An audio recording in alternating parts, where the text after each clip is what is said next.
welcome to another Britflicks.com podcast. My name's Stuart Wright, and today's guest is Aneet Nijjar. How are you? Oh, well, thanks. Thanks for having me on. It's my pleasure, my pleasure. Now, you are one of the people responsible for starting a company called Other Parties, distribution company. Do you want to tell us who Other Parties are and what you're about?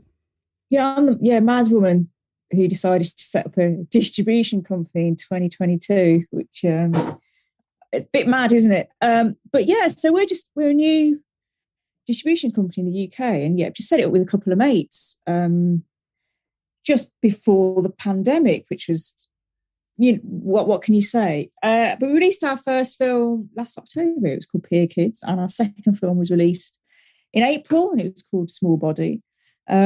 So we're kind of like the new kids on the UK distribution block. And as new kids, then how do you sort of identify as a distributor? What is it? Does anything mark you out as different from other distributors, or are you a generalist distributor, or what?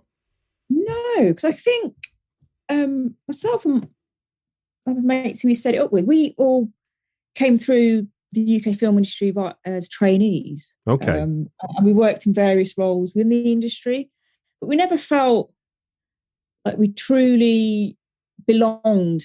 Like I said, we're all like, you know, we're POC women. Never really felt we could get a foothold in the industry, even though, you know, I've worked with some amazing companies and producers, but it just felt we couldn't really do what we wanted to do within the current system. And for me personally, I was pretty bored with what was going on, with the same people releasing the same films. It just felt a bit stale.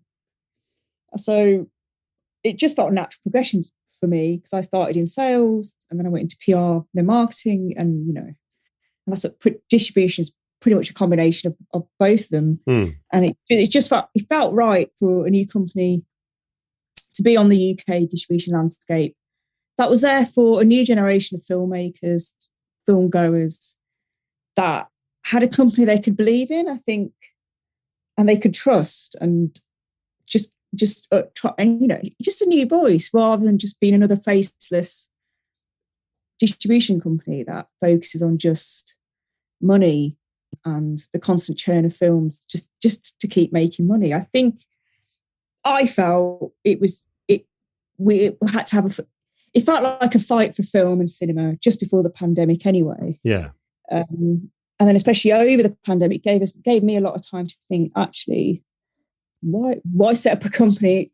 But I think it was, what do I want my company to represent?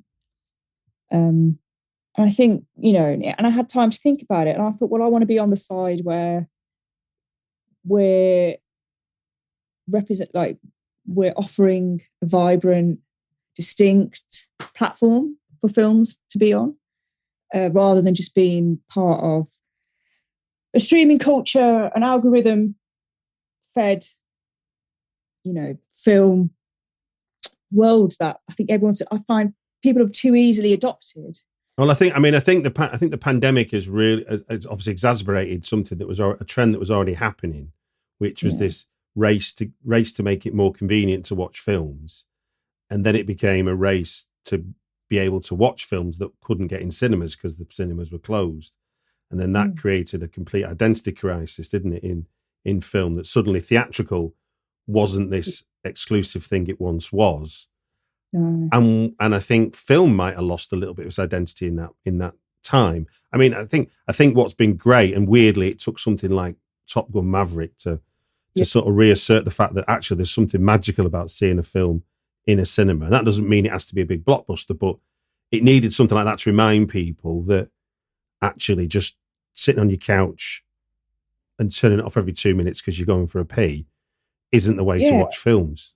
I think all of us, especially on the distribution exhibition side, I think we need to need to show a future to audiences, whether it's current, old, or new, that we are the place where you want to be. You should want to be involved in our world, rather than say the streamers and us being okay with that, as in we can't we can't compete with the Netflix and the Amazons, and that's fine. We let them do their thing, but at least we can create something that's a bit more magical, a bit more energetic, and a bit more engaging with people. I think that's what I wanted other parties to be part of, I think, or be leading the charge, saying like, come on, it feels like we have like one go left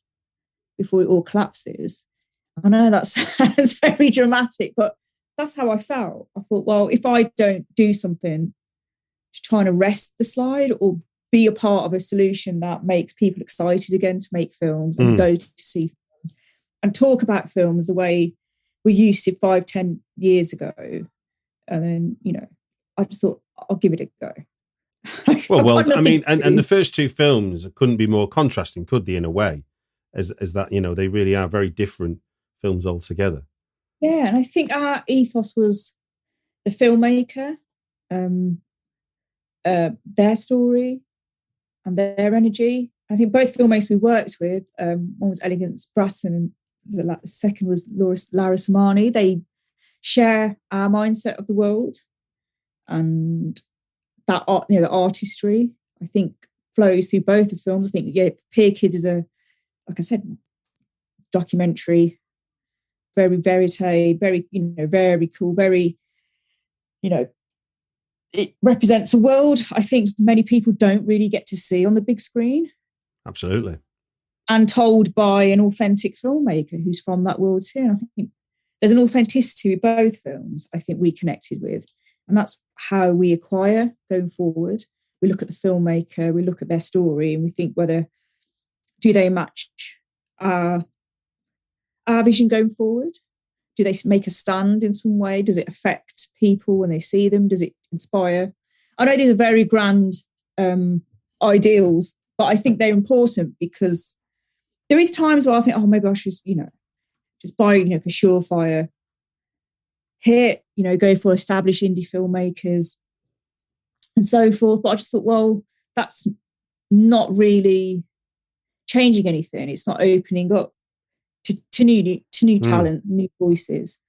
And I think that's what we always try and remember. It's just like, let's not try and compare, like look what everyone else is doing or compare ourselves.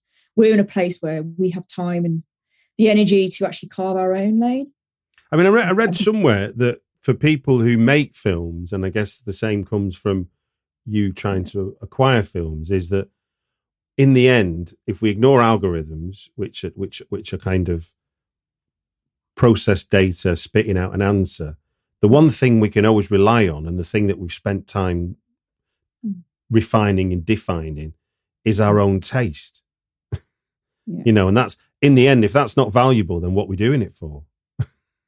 Yeah, it helps that we have good taste. I think but I don't, and that isn't to blow smoke up you or anything, but the point is if you're going to do it, then you're basically, you're putting your taste on the line in some senses, aren't you? It is, yeah. It's nerve-wracking, but frankly, I have an amazing acquisitions exec. And then obviously I have my own tastes, and it's using those skills and knowledge, and it comes, as you know, it grows. Like your film taste grows, and you pick up things, and you start to absorb it. And I think you need that talent in, I think, distribution.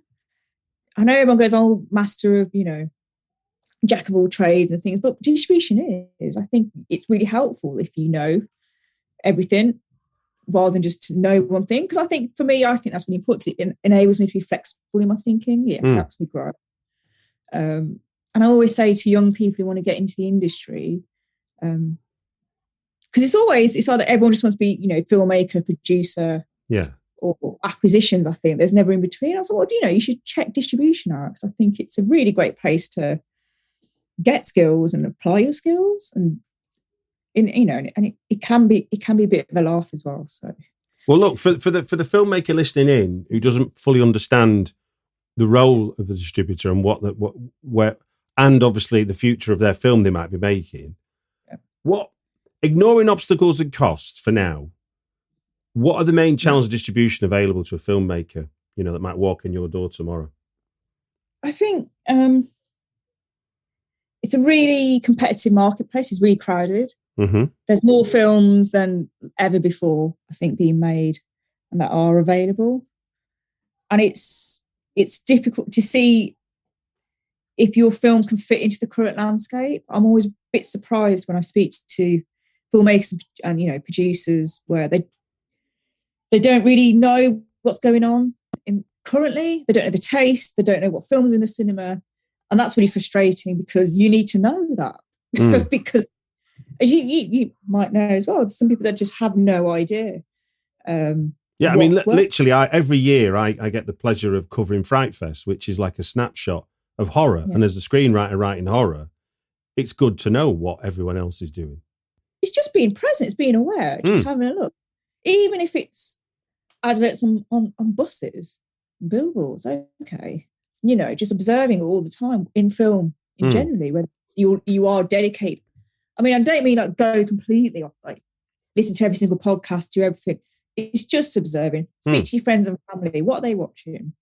What's in the top 10? What's they want to talk? And then you get a general sense of whether your film can find a place. Because my job as a distributor is like, okay, can I get this film in? Obviously, can I get this film into cinemas? Can I start that conversation with programmers? Can I get this on VOD? Like, you remember, everyone on our side is it's like you said, it's constantly moving. It's busy. Your film has to say something, not political, has to say something. It has to grab the attention. So you break your film down and just think, okay, where does this fit? Is it right for the current landscape? Can a distributor take this on and get people interested, give it the platform? And it'll help if the producer and the filmmaker can have that honest conversation with themselves and just think, actually, maybe it's not in step with what people are looking for. And, in an ideal world, everyone would program everything, but, it doesn't work like that. Well, it sounds as well from what you're saying there, then, that in the other ideal world, that conversation happens a long time before a film is made. Yeah, you should. Like, you think that, but sometimes people's passion. You just think, there's always that. People are saying, everyone's got a story in them. But everyone's kind of refuting that now, aren't they? There are actually some people. But it is. I always say to my producer friends, would you go and see the film you made yourself if you didn't make it? And then, they don't really say anything after that. Or I say, what are name 3 films that are a bit like your film? Or which cinema chain do you see your film being played at? If they can't tell me the audience, that's the question I always ask. And I think if you struggle to answer, just like, you can't have that image in your head before you make the film. And I just think, okay, just find out. Is that then a conversation you begin then? Because I guess it's important, at least once it gets into distributors' hand, to know your audience. But how do you break that down with someone that hasn't thought about it? Where does the conversation start? Oh, because that's the thing. Even if you go, you may have to tell me a bit more about it, Stu, but even when you go and learn script writing, or I'm sure you need that core story there, I think. As you know, I've only had a little bit of experience with script editing and script writing, but I think it always goes back to that, whether it can fulfill its whole cycle from a page to the screen. I always think, unless writers, please email us in, but I always just thought it's taught in classes, as in, before you start writing your script, you think about the story, you think about but that's only that's not an audience though. That's thinking about, does something work and does something interest you. I always thought it was. There's definitely be aware of it, but most of the time, and that helps if you're doing a genre of some description, like a comedy or a rom-com or a horror or a sci-fi. Yeah, those strong genres like horror. But once you get into drama, then it's execution dependent, then, isn't it? Because ultimately, there isn't sales distribution for just drama, because drama is such a broad, I mean, I know all genres are a broad church, but drama in of itself becomes a nebulous term, doesn't it? It doesn't mean anything. Yeah, I think drama, you can't really, that horror, you know, as a distributor, you can nail that. You've got your elements. It's easy for me to work on, marketing wise, publicity wise, and, you know, straight to the point when you go and try and pitch it to people. But I think with drama, like I said, as you know, there's so many branches. It's just dependent, and it's more associated with TV now, I think, drama than film, because drama, I think, if you are making a film that is drama, I've always been taught, especially in sales, it's always dependent on cast. You can make anything, but if you've got like top cast, then, you know, you can get any drama made. But I think for a first-time filmmaker, it's really difficult, and I think that's where you also have to take into account, the social conversation, the zeitgeist, what people are talking about, and whether you can. I think that's what we tend to see now, because the drama, it will be like issues. I hate quote unquote, you know, social issues, or it will be something political, it will be something topical, because it's something that I think distributors and everyone, we can work around these. Okay, these are the elements that we can try and translate and sell to audiences. So this sounds a bit like these are all elements that then become a way for your film to cut through the noise of everybody else's. It's like if someone just got a drama and yours is about the plight of climate crisis from a family of four's point of view, suddenly you're saying something different, aren't you? Or you're asking a different question with your film that might pique people's interest beyond the person who made it. Yeah, absolutely. And these are the elements that, like I said, just, it's that simple, because that's what I when I do get told about films, like my head's going all. Those big wireless companies try to lure you in with a new phone just to lock you into a contract. Not Simple Mobile. If you have a great smartphone you love, you can get a powerful nationwide 5G network without the contract. Just text the word BYOP to 611611 to see if your phone's compatible. Simple Mobile. Out with the old, in with the simple. Message and data rates may apply. Visit simplemobile.com/privacy policy for privacy policy and the terms and conditions at simplemobile.com/terms and conditions. Compatible 5G capable device and SIM required. Actual availability, coverage, and speed may vary. 5G network not available in all areas. 5G upload speeds not yet available. Ready. I'm like, okay, what are the elements here? And, you know, I break it down into components, whether it, you know, you think, okay, who's the director? Who's the, you know, what are the themes? What are the stories? What are the cast? Who? And then you build on it. You think, okay, then, I can see that being played here. We can do this. And you start thinking about the marketing, you think about the promotional aspects from it. So it does, I understand it. All this always sounds overwhelming when I do speak to producers, because they've just been trying their best to try and get money to get the film made, and then you bombard them with all this afterwards. So it does overwhelm, but it's just simple. If you've got, you know, as you know, simple stories, components are there, and it's of good, you know, the film's of good quality, it looks good, it's shot well, the director's done their job, and it makes our life a lot easier. But also from a filmmaker's point of view, it makes your life a lot easier if that conversation about where the film fits happens before you roll a camera, because in a way you can deal with it. You can ignore the advice that the film isn't for now, even if you go ahead and do it. But knowing that that's what you're up against means that you're ready for it, as opposed to I finished the film and then your first question is, well, who's it for? And they go, I don't know. But then, you know, you can take risks though. Okay, go on.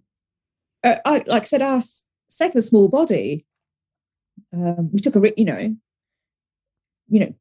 many, because, you know, why did you release that? We just thought, well, we're going to take a risk here because it's a story we think, you know, it needs to be told. It's a really exciting filmmaker. It's visually stunning, and it fits into our ethos as a company.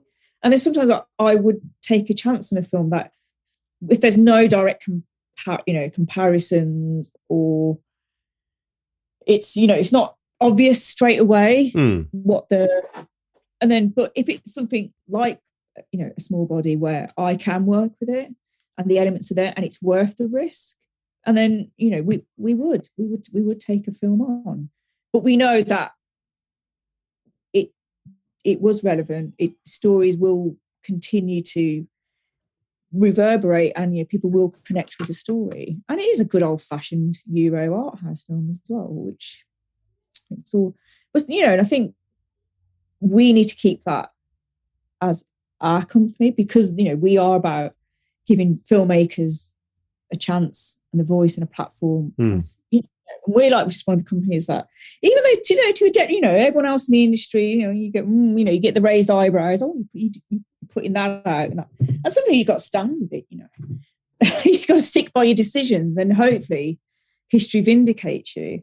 But no, if he's not, you just, if there is no direct comparisons, but the film is just special enough. Well, all right. For the people who've never had a discussion with a distributor, how did Small Body come to your attention, and at what stage?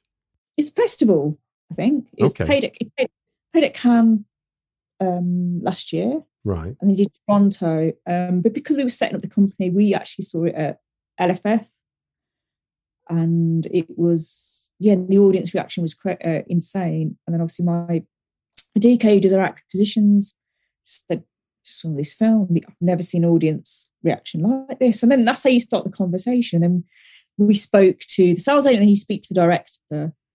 And then we thought, oh, right, we click, especially with the director and ourselves. We thought, oh, right, we're, like I said, young, from the same, we shared the same mindset. Okay. And I think the filmmaker trusted us with the film. As in, when we sat down and just thought, okay, we just said, this is what we're going to do. We think we can get this out there, and we'll treat it with respect, because obviously, the difficult subject matter of the film, and that's how it came about. And I think, and obviously, that's pretty rare when a film is at a festival cycle, and we caught it in like October at LFF. But normally, normal distributors either will go. We're starting again, aren't we, this October with that Venice, Toronto. But normally you get sales agents get in touch with you a good few months before festivals, and they tell you about projects that are coming up on their slate. And then you can see whether you can get a deal done before festivals. But we always find festivals a really good indicator of a film, of filmmakers, audience reaction. It's interesting you mentioned about the audience reaction, because I think, obviously, through the pandemic, we lost that, didn't we? We lost that ability to judge a film in terms of how people receive it. We could access films, and virtual and hybrid festivals were the way to survive during the pandemic. But now we're into something resembling normal, and the filmmaker and people who want to work on the film get to see how a film works in a theatre with an audience, which is the true measure, isn't it, of a film? It's really important. And when producers can't get the traditional distribution or sales method to get their films out, I just think, obviously, we were always in a bubble in the industry. It's the same chat, it's the same films. Oh, that's never going to work. Oh, that's rubbish. But I always find it really helpful removing yourself from the bubble and seeing the film away from the London gaze, away from the critics' screed, and just think, okay, this can connect if you work out how you're going to present the film. If you're prepared to work a bit harder to engage with audiences, but if you know your elements of your film are there, the story, the themes, and if you're able to communicate that, then you don't need to go and get a big sales deal or a big distribution deal. You can just go directly and do things yourself, like doing your own little theatrical tour, or then self-distribute, getting on VOD platforms. So it is possible. It's always possible, but don't go in there thinking, Wiki, I can do it. Just, you have to keep it to like the elements we talked about. What's the story? What are the themes? Can I break that down, and can I actually tap into audiences? Then just go grassroots, go punk, put it out, and then just see what happens. But I think, too many producers get really, they have a really distorted view, and they just get so, distribution, you need to get the sales company, we need to get a sales agent, we need to, there's always a way. I found out in my career that there's always a way of getting audiences. No matter, I've worked on films before I set up other parties where some films I just dismissed. I was like, who's going? Because you're in that bubble, you just think, and then the most smallest documentary, you'd have sellout screenings, Mm. and you have like, people just. And you just think there is audiences out there. You just have to, like I said, stick to what you know, what you know. If you know your film, and then just go and work a bit harder, and then just try and engage groups. Well, look, you're obviously someone that has to watch a lot of films, and you're obviously a film fan. So, how do you, as a person now running a business that distributes films, how do you balance your love of films with a need to find films that would satisfy commercially what other parties needs? Well, that is a bit difficult. So I think when I started out in sales, I found that when I, was reading scripts and watching screeners, I found myself a bit too, hoity, a bit haughty, a bit too snobbish. Really? But you do. You just think, oh, I know everything, and then you get humbled really quick when you learn about what the market needs, your taste. And sometimes you just think, you know what? I'll stick with rambling about films with my friends in the pub. But I think when you're working, you have that. We talked about having good taste and being aware of what's out at the moment. What is the current film world we're in? And it's just having that taste barometer where you can apply it to whether a film's going to be commercial or not. Because it's just knowing, like I say, you have to think 5 steps ahead all the time. I think when you're a distributor or you're working in sales, you have to think right from the script right to when it's on screen. So you have to think about press. Can I visualize the Guardian review? Can I see where is this going to be placed in the realm of film? And then that's what you apply when you try and acquire films. Like I said, I'm always thinking, what are the steps here? Who's going to be interested? Can we get attention this way or that way? But having my love of film, I've learned to mainly compartmentalize all the stuff I love watching. And like I said, I have an Odeon pass, so I try and watch any film I can, no matter even if it's not my taste, what I'd normally go and see. But I think that's what you have to do. Is just go and see what is hitting the cinemas. What people coming out to see. I think you only can do that if you go out yourself. Maybe I'm a bit old fashioned. Maybe I'm a bit like the school of like Roger Corman and William Castle. I'm actually going to go and sit with people and see what really connects. And I've just learned to do that. Well, I think, this is my taste. And I think this is what will work because I've built up all this knowledge from experience of just going out there and just being really aware. And can you, out of interest then, when watching films with a kind of commercial eye becomes a job, can you still then, as a film lover, still enjoy film for being a film? No, because you can't, because as you know, it's ruined because you know about story beats and plot lines, and you just think, well, and then you just think, come on, everything you've learned, it does affect it, and it's taken me this to now where I can switch off when I go to the cinema, barely, just about, and then, but it took me a long time. But it does really affect it. I think that's why so many people in film watch TV more. Oh yeah, I suppose it's kind of it's sort of playing away from home, isn't it? Where can people see Peer Kids and Small Body? Well, Small Body is going to get a VOD release, I think, in September or October. Okay. Peer Kids was that was like a theatrical release at the moment. I think maybe on SVOD next year. Okay. So next year being 2023, for those listening to this in 2023. And then we're going to, so we're in the next phase where we are going to hopefully announce our lineup. I was going to say, so you're coming to the end of your first year now, as other parties. Yeah. So happy birthday. Thank you. If that's not a really weird thing to say about a company. What's next for other parties? Where are you going? What can you tell us? I think it is. Yeah, we are. Like I said, after Small Body, we took this. Like I said, we took a bit of a breather during the summer, and it was really we kind of just got together and recalibrated and everything. So we're ready to get our next slate of films, but which we're excited about, and I think that's where we're at. But like I said, we're in a very weird place in the distribution exhibition landscape. Like I said, summer's never a really good time to think about things because it's the summer, isn't it? But I think, as soon as the autumn festivals are in full swing, I'm just hoping that everything gets a bit exciting again. And like I said, I'm really happy. Like I said, I'm proud that Small Body has been mentioned in like the best. Yeah, I mean, the critical attention it's received has been amazing.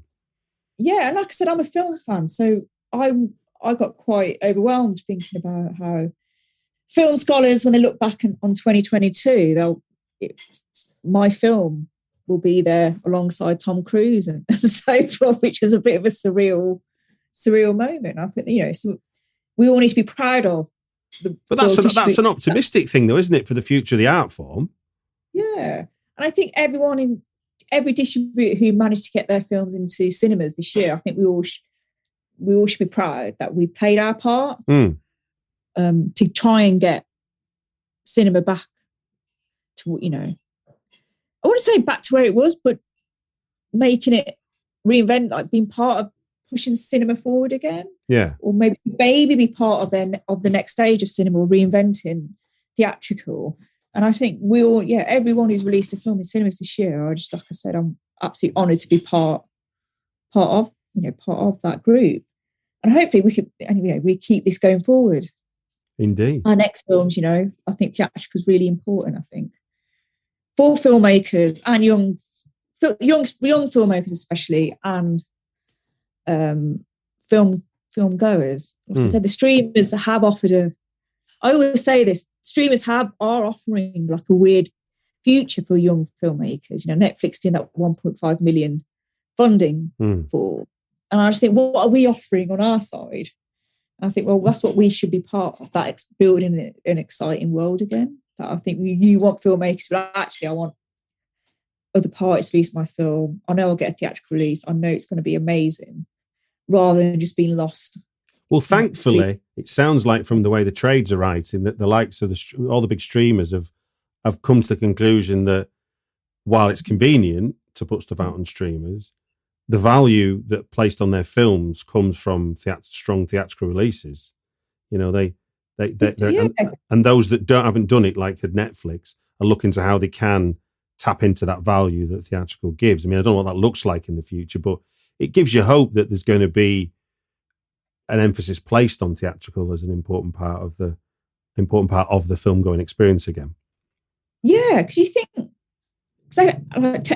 how rapidly we moved, especially with the pandemic too. But I like that, theatrical is still an old school signifier that your film is worth, your film means something. It still has the gravitas. Even it's simple as telling your mom and dad your films are in the cinema. It's that basic, No, but I totally agree. I think even if you didn't see it in the cinema, knowing it was in the cinema when you sit to choose what you're going to watch on the streamers, what was on the cinema that you didn't get a chance to see becomes more valuable or more obvious to choose than the thing that's just been added to the content list.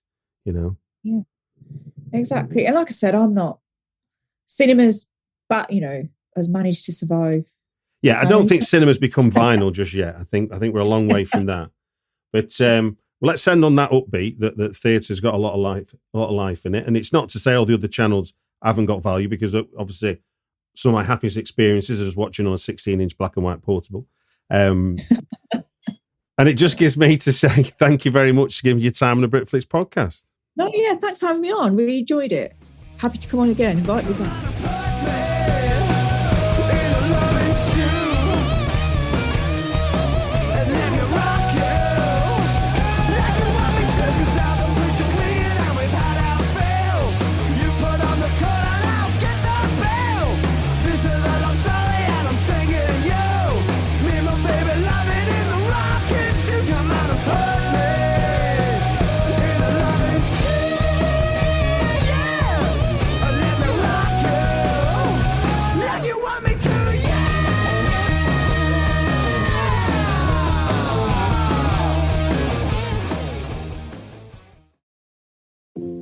Tired of long waits and rushed care at the ER and urgent care clinic? Next time, stay home and let Dispatch Health bring the power of the hospital to you. I call Dispatch Health. A care team of medical professionals actually come to your house. They're the same caliber of people that you would see if you were at a hospital or an urgent care. Dispatch Health can treat most non-life-threatening emergencies. They can do the x-rays, they can do stitches, urinary tract infections, blood test, urinalysis, ultrasound. It's almost everything that they can do at the ER. You never feel rushed. They're there for you and only you. I felt like their only patient. And it costs no more than a trip to urgent care because Dispatch Health is covered by most insurance, including Medicare. See if we serve your home at dispatchhealth.com. Dispatch Health really went above and beyond. It's wonderful to have care come to your home. House calls are back, and they're better than ever. Learn more at dispatchhealth.com. Have you been waiting for just the right job? Then welcome to the end of your search. Amazon has seasonal warehouse jobs in your area, and now is a great time to apply. You can start getting paid right away and work close to home. Applying is easy. You don't even need an interview. So what are you waiting for? Come join the team and get a great seasonal job offer today. Visit Amazon.com/hiring. Amazon is an equal opportunity employer.